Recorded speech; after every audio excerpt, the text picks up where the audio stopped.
شعبان کا مہینہ شروع ہو چکا ہے اور رجب کا مہینہ بالکل اینڈ ہو چکا، مکمل ہو چکا، کمپلیٹ ہو چکا، ختم ہو چکا ہے۔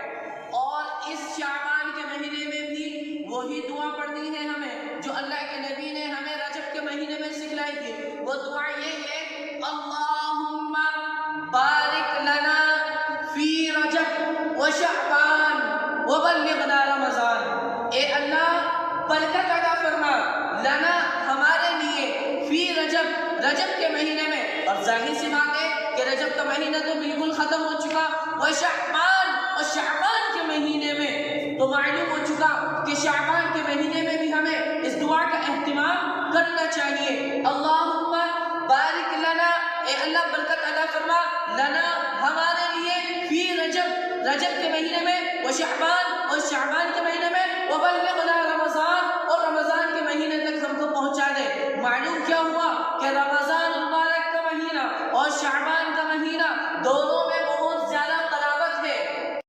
ان دونوں کے اندر قرابت یہ ہے کہ رمضان المبارک کا مہینہ وہ ہے، شہر رمضان الذی انزل فیہ القرآن، کہ اس مہینے میں قرآن مجید نازل ہوا ہے۔ اور جب رمضان المبارک کا مہینہ شعبان کے مہینے سے بالکل ملتا جلتا ہے، دونوں آپس میں بالکل قریب ہے، تو ہمیں رمضان المبارک کی آمد کے شوق میں، اس کا انتظار کرتے ہوئے، اس کا ویٹ کرتے ہوئے، اس شعبان کے مہینے میں قرآن مجید کی تلاوت اور اعمال صالحہ، نیک اعمالوں میں ہمیں خوب اضافہ کر دینا ہے۔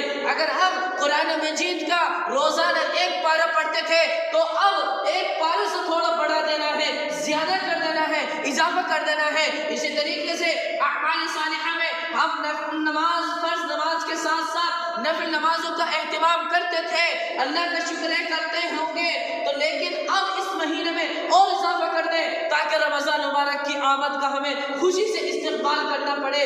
اور یہ وہ مہینہ ہے کہ جس کے بارے میں اللہ کے نبی علیہ السلام نے بیان فرمایا کہ شعبان شہری، کہ شعبان میرا مہینہ ہے، ورمضان، اور رمضان شہر اللہ، اللہ کا مہینہ ہے۔ تو لہٰذا اس مہینے میں ہمیں خوب زیادہ سے زیادہ نیک اعمال کرنے چاہیے، گناہوں سے مکمل بچنے کا اہتمام کرنا چاہیے، قرآن مجید کی تلاوت بہت زیادہ کرنی چاہیے۔ کریں گے انشاءاللہ، سب کریں گے انشاءاللہ، عمل کریں گے انشاءاللہ۔ اللہ تعالی ہمیں عمل کرنے کی توفیق نصیب فرمائے۔ وآخر دعوانا الحمدللہ رب العالمین۔